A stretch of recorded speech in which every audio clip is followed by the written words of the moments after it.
Tara, kilalanin natin si Mitsui Sashi, ang 3-point sharpshooter ng Shogo.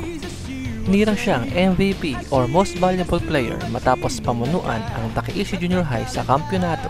Dito niya nakilala si Coach Anzai na nagbigay sa kanya ng inspirasyon na huwag sumuko hanggat hindi patapos ang laban.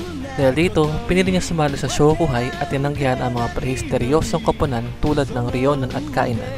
Sa kasamaang palad, nagtamo siya ng knee injury na nangangailangan ng mahabang pahinga. Nawalan siya ng pag-asa at tinalikuran ng basketball. Kalaunan, naging leader siya ng isang gang. Sinubukan nilang sirain ang reputasyon ng Shogo team sa pamamagitan ng panggugulo sa mga malalaro nito. Kapag nasangkot sa gulo, maaaring ma-disqualify ang team, pero natigil ito sa pagating ni Coach Anzai. Sa muling pagkita nila, natauhan si Mitsui. Nangakong magabago at hindi na manggugulo. Muli namang tinanggap ito ni Coach Anzai sa team at bumalik din ang kanyang passion sa basketball.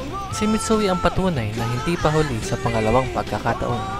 Ikaw, sino ang paborito mong karakter sa Slam Dunk? Paki-comment naman sa baba. Ito ang Damaga Concert. Please like and share and follow for more Slam Dunk content.